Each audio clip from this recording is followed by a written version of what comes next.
जय हिंद दोस्तों। हम लोग शुरू कर रहे थे क्या, सिलेंडर। तो सिलेंडर में हम लोगों ने 20 क्वेश्चन कर लिए। तो जितने भी क्वेश्चन थे उनका सिलेंडर में क्या है, आपको सिलेंडर का वॉल्यूम पता होना चाहिए, कट सरफेस एरिया पता होना चाहिए और टोटल सरफेस एरिया पता है। साथ में एक सिलेंडर होता है और एक खोखला सिलेंडर होता है, खोखला बेलन होता है। ठीक है, उसमें क्या करना होता है, उसमें उसके फार्मूले कल मैंने समझाए थे ना, खोखला बेलन के फार्मूले समझाए थे और इसके फार्मूले समझाए थे। ठीक है, देखिए जो सिलेंडर होता है ना, सिलेंडर का जो वॉल्यूम होता है वो होता है पाई आर स्क्वायर एच। जो कर्व सरफेस एरिया यानी कि जो वक्र पृष्ठ होता है वो होता है 2 पाई आर एच, और इसका जो टोटल सरफेस एरिया होता है वो होता है 2 पाई आर और आर प्लस एच। यही होता है।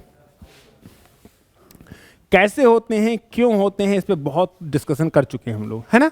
इसके साथ में एक खोखला बेलन होता है जिसको हॉलो सिलेंडर कहते हैं, जिसको हॉलो CYLINDER कहते हैं। ठीक है, इसमें क्या होता है, इसका जो वॉल्यूम होता है वो होता है pi capital R square minus small R square और एच।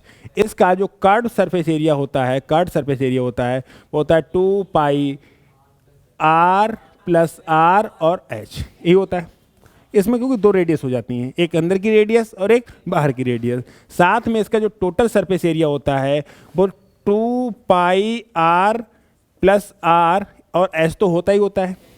यानी कट सरफेस एरिया में, मेरी बात को ध्यान से सुनना, कट सरफेस एरिया में टॉप और बॉटम का और एरिया जोड़ते नहीं जोड़ते, टॉप का एरिया जोड़ेंगे और क्या एरिया जोड़ेंगे, बॉटम का एरिया जोड़ेंगे, यही तो जोड़ते थे। तो हमें पता है कि 2 पाई आर आर प्लस एच ये तो किसका था, कट सरफेस एरिया। अब साथ में हमें जोड़ना था टॉप का एरिया और बॉटम का एरिया। तो बताओ टॉप का एरिया क्या हो जाएगा, 2 पाई आर स्क्वायर होगा। इसमें से घटा दो क्या, 2 पाई आर स्क्वायर अंदर वाले का। इसको सॉल्व कर लेंगे, जो आ जाएगा वो ही आ जाएगा। फिलहाल इसकी आवश्यकता ज़्यादा पड़ती नहीं है आपकी, तो इसका रहने दो, है ना। इसको सॉल्व करने के बाद फिलहाल आंसर आपका आ जाएगा, जब जरूरत होगी देखा जाएगा। जो जरूरी फार्मूले हैं वो ये है 5, जो जरूरी फार्मूले हैं वो ये 5 हैं। और इनका भी आपको रटना नहीं था, ये कैसे बने थे। प्रिज्म से इस बात को बहुत अच्छे से डिस्कस किया था कि प्रिज्म के अकॉर्डिंग ये कैसे बने थे, है ना। अब बड़े सवालों की तरफ। सवाल क्या कह रहा है, सवाल देखिए, 20 क्वेश्चन हम ऑलरेडी कर चुके हैं। इसका पेज नंबर देखना क्वेश्चन का, पेज नंबर नहीं लगा है तो तुम 21 पे ही आओ। तो 20 ही क्वेश्चन तो हुए होंगे, ये पेज नंबर नहीं लगा है इसमें, तो PDF है, कवर पेज नहीं है ना इसमें। ये हो चुका है ना, ये हो चुका है। चलो फिर आ जाओ, जहाँ थे वहीं आ जाओ, चलो देखते हैं सवाल क्या कह रहा है। कह रहा है यदि किसी ठोस बेलन का कुल पृष्ठीय क्षेत्रफल 231 वर्ग सेंटीमीटर और उसका वक्र पृष्ठ का क्षेत्रफल कुल पृष्ठीय क्षेत्रफल का 2/3 हो तो बेलन का आयतन कितना होगा। बहुत अच्छे से आपको एक बात बताई थी मैंने। इसका जो कट सरफेस, मेरी बात को सुना, जो इसका जो कट सरफेस एरिया दे रखा है ना, वो क्या दे रखा है, टोटल सरफेस एरिया का 2/3। और टोटल सरफेस एरिया कितना है, 231, 200, अरे बोलो भाई, टोटल किसी ठोस बेलन का कुल पृष्ठीय क्षेत्रफल यानी कि टोटल सरफेस एरिया 231 दे रखा है, और जो कट सरफेस एरिया है वो टोटल सरफेस एरिया का 2/3 है। तो जो कट सरफेस एरिया है 231 का 2/3 होगा, नहीं होगा। कट सरफेस एरिया होता क्या है, 2 पाई आर एच, यही तो होता है। इसकी वैल्यू है 231 गुणा 2/3। अब यहाँ से हम आर और एच का मान निकालेंगे, लेकिन इससे पहले क्या होता है, आपको आर का मान चाहिए। देखो, अगर आप पाई का मान 2 का मान रख सकते हो, पाई का मान रख सकते हो, लेकिन आर और एच है, दोनों मान तो निकाल नहीं सकते। इसका मतलब आपको पहले आर निकालना पड़ेगा। और आपको बहुत अच्छे से पता है कि सुन लो कि टोटल सरफेस एरिया जो होता है, टोटल सरफेस एरिया में से कट सरफेस एरिया घटा दो तो टॉप और बॉटम का एरिया बचता है। याद है नहीं, मैंने इस चीज़ पे कई बार डिस्कशन किया है। पिछले क्वेश्चन पहली वीडियो देख सकते हैं और दूसरी वीडियो देख सकते हैं, उसमें इस बात पे बहुत अच्छे से डिस्कशन किया गया था कि भैया कि जो टोटल सरफेस एरिया होता है ये क्या होता है, curve surface area plus top area और प्लस बॉटम एरिया, यही होता है ना। अगर मैं टोटल सरफेस एरिया में से कट सरफेस एरिया घटा दूं, अगर मैं टोटल सरफेस एरिया में से कट सरफेस एरिया घटा दूं तो टॉप और बॉटम का ही बचेगा, टॉप और बॉटम का बचेगा। और टॉप और बॉटम का एरिया क्या होता है, पाई आर स्क्वायर, यही तो होता है, 2 पाई आर स्क्वायर। अरे टॉप का एरिया बॉटम का एरिया क्या होता है, मजाक कर रहे हो। अरे टोटल सरफेस एरिया होता है कट सरफेस एरिया में टॉप एरिया बॉटम एरिया जोड़ दो, जोड़ दो ना। अगर मैं टोटल सरफेस एरिया में से कर्व सरफेस एरिया घटा दूं तो टॉप और बॉटम का एरिया तो बचेगा। टॉप का एरिया ही पाई आर स्क्वायर होता है, बॉटम का एरिया ही पाई आर स्क्वायर, तो क्या बचा 2 पाई आर स्क्वायर। और जो टोटल सरफेस एरिया था वो था 231, इसमें से कर्व सरफेस एरिया कितना है 231 का 2/3, यही तो है। तो यानी कि मैं इस चीज को डायरेक्ट सॉल्व करूंगा तो 2 पाई आर स्क्वायर ये बचेगा 231 का 1/3। ये एक है, एक में से 2/3 घट जाएगा, कितना बचेगा 1/3। कंफर्म है, ठीक है। अच्छा 2 पाई का मान 22/7 इंटू आर स्क्वायर बराबर 231, 3 दूनी काट लो इसको, 3 सत्ते 21 और 3 सत्ते 21 कट जाएगा ना, ठीक है। अब काटो 22 से काटूं 11 से, 11 दूनी 11 सत्ते, यानी आर स्क्वायर बराबर 7 गुणे 7 गुणे 2 गुणे 2, यही मिला। अरे 7 गुणे 7 पहुंच जाएगा, सॉरी 2 गुणा 2 यही मिलेगा। अच्छा आर का मान कितना आ जाएगा 7/2, आर का मान कितना आ गया 7/2, सही है। देखो आपको यहाँ पे बहुत कुछ समझाना पड़ा, अगली बार पता है इतनी क्वेश्चन लिखनी है आपको कि टोटल सरफेस एरिया में से कर्व सरफेस एरिया घटा देंगे क्या बचेगा, टॉप का एरिया बॉटम का एरिया, टॉप का area pi R square, bottom का एरिया पाई आर स्क्वायर, कितना हो गया 2 पाई आर स्क्वायर, और एक में से 2/3 घटा देंगे कितना बचेगा 1/3। ये बात लिखनी थी, इतनी नोटंकी नहीं लिखनी थी। और पिछली क्लास में भी अच्छे समझाया मैंने डिटेल में, अभी तो नहीं समझाया जाता डिटेल में, इससे पहले दोनों क्लास में बहुत अच्छे समझाया था ऐसा क्यों हो रहा है ना। अब सुनो, अब 2 पाई आर एच की वैल्यू कितनी है 231, 2/3, ठीक है। 2 पाई का मान 22/7, आर का मान 7/2 इंटू एच बराबर क्या आ जाएगा 3 सत्ते 21 यानी 77 गुणे 2, ही तो आएगा। अरे 3 सत्ते 21 3 सत्ते 21 77 गुणे 2 आएगा, नहीं आएगा। अब यहाँ से एच का मान निकाल लो, देखो 7 से 7 कट जाएगा, 2 से 2 कट जाएगा, 2 से काटूंगा 11 आ जाएगा, 11 से काटूंगा 7 आ जाएगा, यानी एच का मान कितना आ गया 7। आपके पास आर का मान है 7/2, एच का भी मान है, सही है। आपको रेडियस भी पता है और हाइट भी पता है। आपसे पूछा क्या है वॉल्यूम, आपसे क्या पूछा है, और सिलेंडर का जो वॉल्यूम होता है वो क्या होता है pi R square H, pi R square H. क्या आप आराम से निकाल सकते हैं, निकाल सकते हैं। आपको देखने से लग रहा है कि भाई कितना बड़ा टिपिकल बना रखा है, टिपिकल आपने बनाया है, आप इतनी बात को लिख क्यों रहे हो, ये बात माइंड में करनी पड़ेगी। एग्जाम क्रैक करना है तो इन बातों को दिमाग में करना पड़ेगा, हर बार ऐसे नहीं करेंगे। अब हमें पता है कि टोटल सरफेस एरिया में से कर्व सरफेस एरिया घटा दो क्या बचेगा, टॉप का एरिया बॉटम का एरिया, और टॉप एरिया बॉटम एरिया कितना है 2 पाई आर स्क्वायर, तो टोटल सरफेस एरिया तो ये था, इसमें से कर्व सरफेस एरिया कितना है 2/3। अब कुछ लोग तो ऐसे होंगे जाको सॉल्व करेंगे और बड़ा कर लेंगे, इस बात को सॉल्व करेंगे, इसका मान निकालेंगे फिर उसका मान निकालेंगे फिर घटाएंगे, ये टिपिकल कर लेंगे बिना बिना मतलब का। आपको ऊपर वाले की आवश्यकता ही नहीं थी, इसकी आपको आवश्यकता ही नहीं थी, बस इतनी बात लिखते, इतनी बात। रेशियो से निकालेंगे, अभी निकालेंगे, लेकिन इतनी बात लिख के काम चल जाएगा आपका, ठीक है। और आपको पता है कर्व सरफेस एरिया इतना दे रखा था, तो यहाँ से आर का मान पहले निकाल लिया, अब एच का मान निकाल लिया। अब आर और एच दोनों आ चुके हैं आपके पास, आर और एच दोनों आ चुके हैं, वॉल्यूम लगा दो। वॉल्यूम का आयतन क्या होता है, वॉल्यूम का आयतन क्या होता है, सॉरी वॉल्यूम का formula pi R square H, ये होता है। पाई का मान 22/7, आर का मान 7/2 था ना, तो 2 बार आ जाए 7/2 गुणे 7/2, और आर का मान कितना है एच का मान 7, एच का मान कितना आया था 7 आया था, नहीं आया था। बस इसको सॉल्व कर लो, देखो 2 से काटूंगा तो 11, 7 से 7 कट गए, ठीक है, तो आ जाएगा 11 दूनी 22, 11 सत्ते 11 गुणे 49/2, यही तो आ रहा है, यही तो आ रहा है। अब 11 की अगर 49 से गुणा करो, सुनो मेरी बात को ध्यान से, कि 11 की अगर 50 से गुणा करता तो कितना आता 550, 550 में से कितना कम हो जाएगा 11, तो 539, 539/2, ये सवाल का आ गया तुम्हारा आंसर। डिस्कस क्या हुआ, अरे देखो ना फार्मूला आंसर देख लो उनका, आधा कर लो, आ जाएगा डेसिमल में, आ जाएगा नहीं आ जाएगा। लेकिन मेरी बात को समझो, इतना बड़ा तुम आप लोग हर चीज़ को स्टेप बाय स्टेप बनाते जाओगे तो भाई बहुत बड़ा हो जाएगा, ठीक है। तुम्हारा क्या डिस्कशन चल रहा है ना, कुछ हम और कुछ बता रहे हैं, होश में आ जाओ, होश में, वरना कुछ समय के बाद किसी दुकान पे काम करते हुए दिखाई दोगे।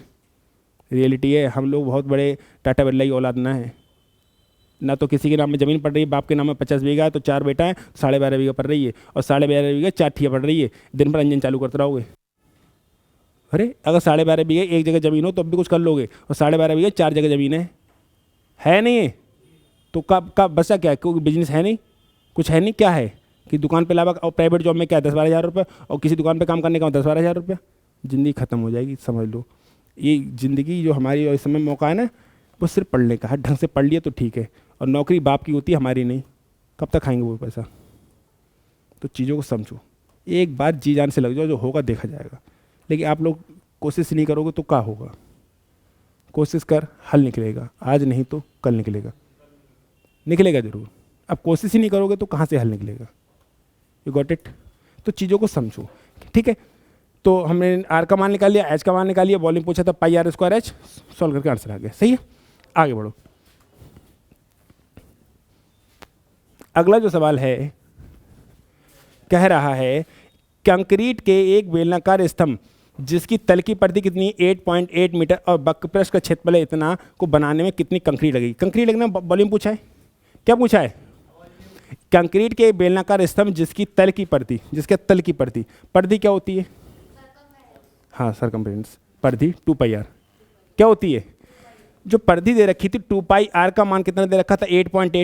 8.8 और वक्रपृष्ठीय क्षेत्रफल दे रखा था 17.6, यानी कि 2πr/h की वैल्यू दे रखी थी 17.6। सही बात है, मेरी बात को ध्यान से सुनो। कंक्रीट के एक बेलनाकार स्तंभ, बेलनाकार स्तंभ है, यही है बेलनाकार स्तंभ है, बेलनाकार स्तंभ है, तो इसकी जो परिधि होगी, जो इसका जो तली होगी कैसी है? सर्किल टाइप की, सर्किल टाइप होगी, और इसका सरकमफ्रेंस यानी कि इसकी परिधि कितनी होती है? 2πr, तो 2πr की वैल्यू कितनी है? 8.8, और कह रहा है इसको वक्रपृष्ठीय क्षेत्रफल कितना? 17.6। वक्रपृष्ठीय क्षेत्रफल क्या होता है?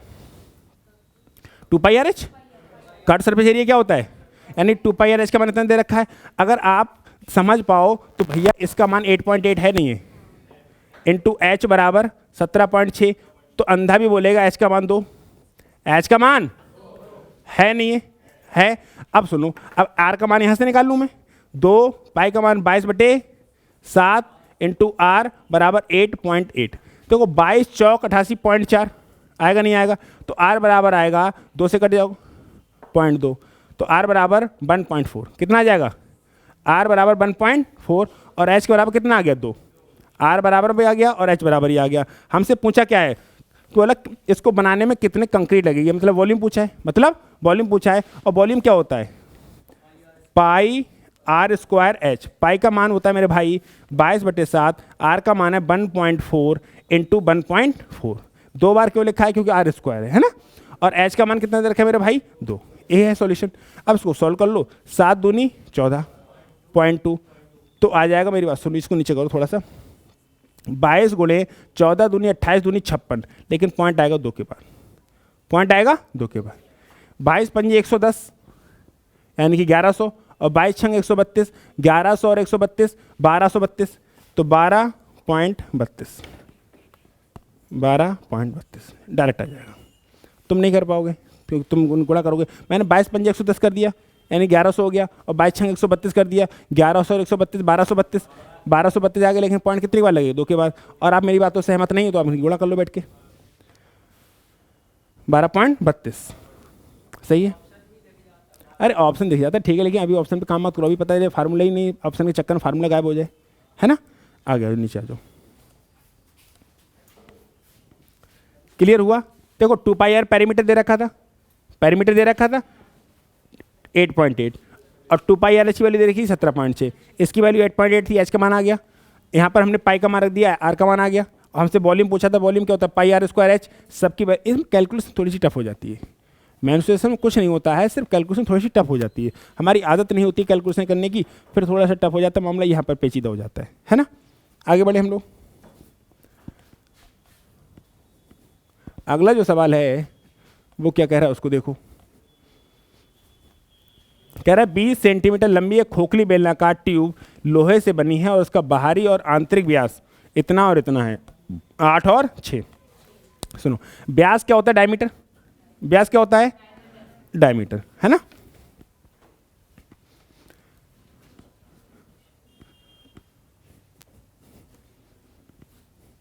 सुनो, व्यास क्या होता है? डायमीटर।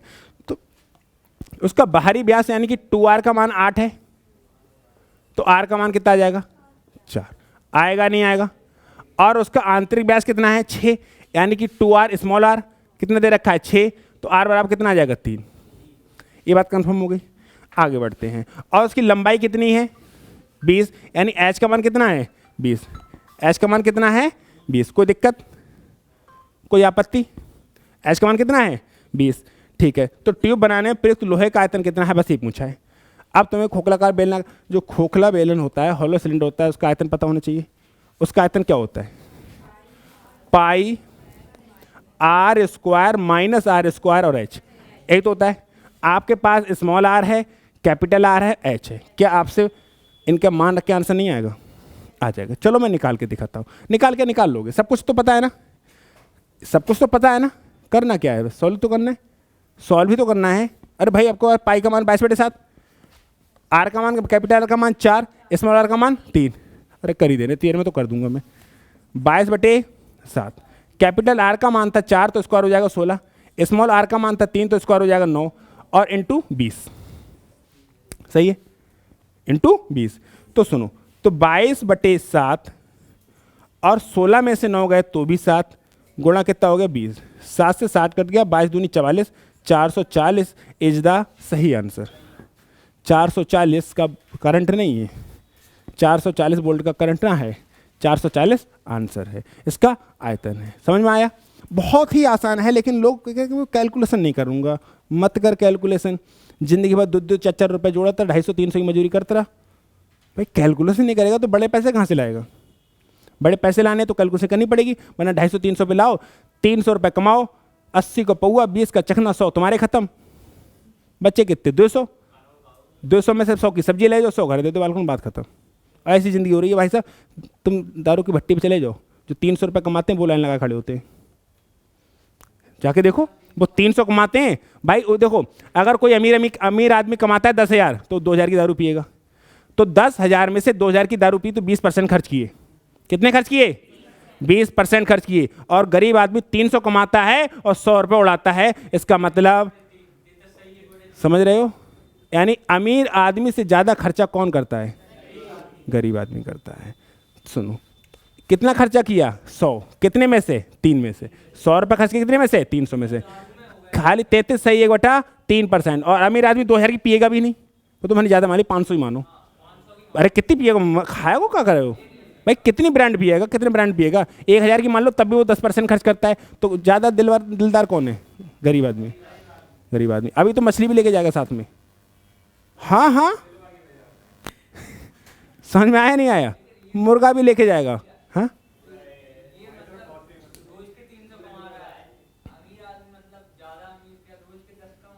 क्यों 10,000 रुपये तो अमीर आदमी के लिए बहुत कुछ नहीं है।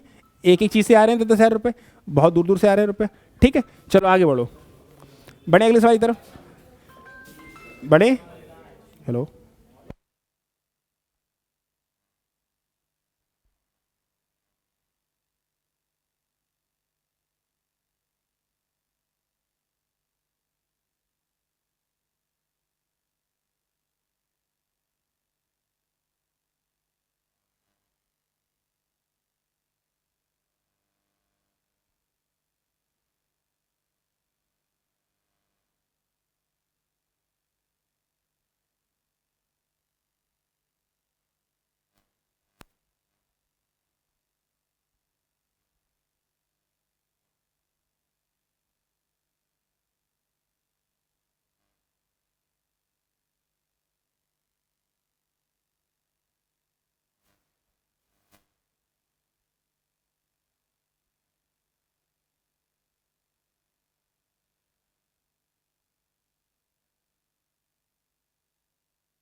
कोई दिक्कत तो ना है रे? अरे बस सर की कॉल थी तो मुझे कहीं जाना था तो मजबूरी में उठानी, वरना मैं ना उठाता हूँ किसी की कॉल। हाँ, कैमरा मैन सब स्पेशल आदमी है, तो जाको तो आंसर आएगा ना है, कोई रोना धोना तो ना है। और तुमको जय तो दिक्कत है, रोने धोने तो ना है। ये भी तो प्रॉब्लम है। आगे बढ़े।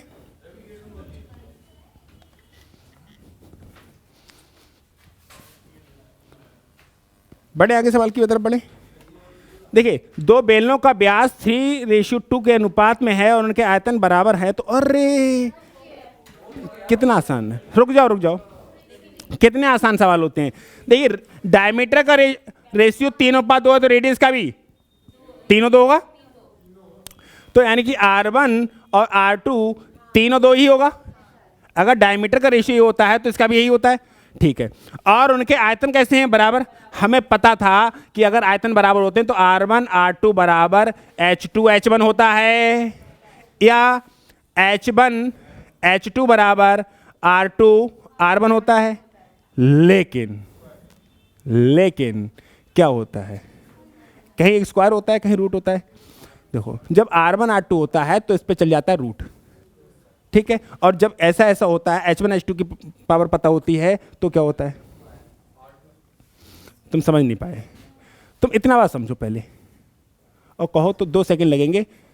इसका पोस्टमार्टम कर लो, एक बार और कर लो। 2-3 बार कर चुके हैं ना, एक बार और कर लो।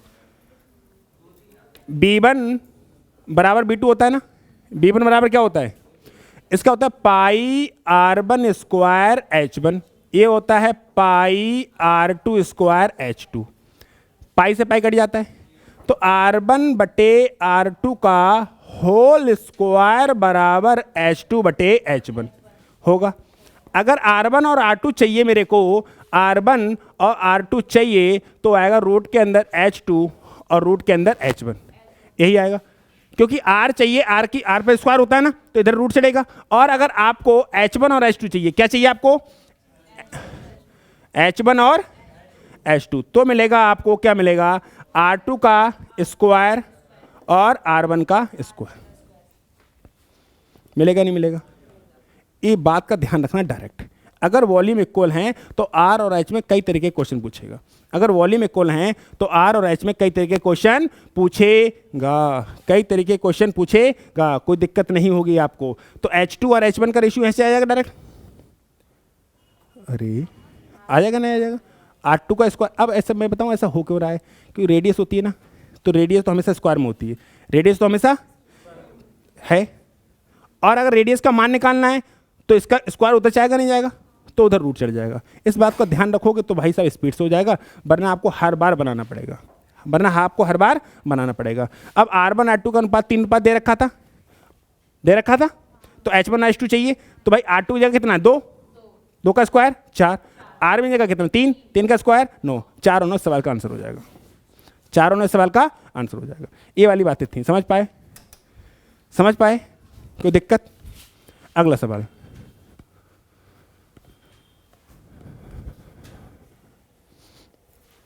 इसको देखो। ये सवाल क्या कह रहा है, इसकी भी सुन लो। यदि किसी ठोस बेलन की त्रिज्या और ऊंचाई का योगफल कितना है? 20, सही है। और उसका कुल पृष्ठीय क्षेत्रफल है 880, तो उसका आयतन कितना होगा? एक ठोस बेलन की त्रिज्या और ऊंचाई का योगफल, यानी R प्लस H बराबर कितना है? 20। और उसका कुल पृष्ठीय क्षेत्रफल पता है क्या होता है? 2 पाई R और R प्लस H, यही तो होता है टोटल कुल पृष्ठीय क्षेत्रफल, यही तो होता है बेलन का टोटल सरफेस एरिया, यही तो होता है। तो इसकी वैल्यू कितनी दे रखी मेरे भाई? 880, ठीक है। तो 2 पाई R तो 2 पाई R रहेगा ही रहेगा, और इसका मान कितना है? 20। इसका मान कितना है? 20 बराबर 880, तो 0 0 कट जाएंगे। अरे काट दो ना, 44 कितना आ जाएगा? 2 पाई का मान 22/7 गुणे R बराबर 44, तो 44 से 44 कट गया, तो R बराबर कितना आ गया?